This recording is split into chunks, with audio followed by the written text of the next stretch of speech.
آسمانی دسترخوان۔ ایک مرتبہ حضرت عیسیٰ علیہ السلام کے حواریوں نے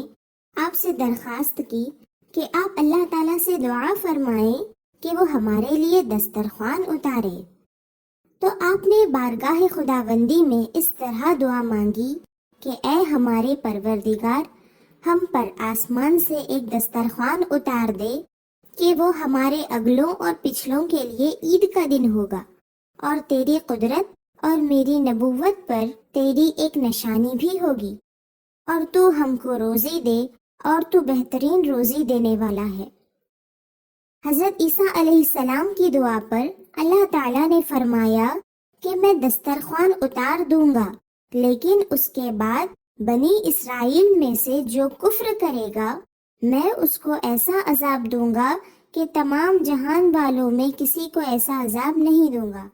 چنانچہ اللہ تعالیٰ کے حکم سے چند فرشتے دسترخوان میں روٹی اور گوشت لے کر آسمان سے زمین پر نازل ہوئے۔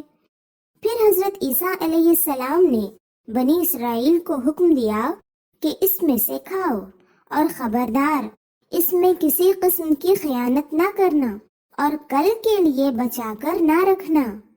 لیکن انہوں نے اپنے نبی کی بات کی نافرمانی کی اور اس میں سے کھانے کے بعد بچا کر بھی رکھ لیا۔ اس نافرمانی کی وجہ سے اللہ تعالیٰ کا ان لوگوں پر یہ عذاب آیا کہ یہ لوگ رات کو سوئے تو اچھے خاصے تھے، مگر صبح کو اٹھے تو کچھ خنزیر اور کچھ بندر بن گئے۔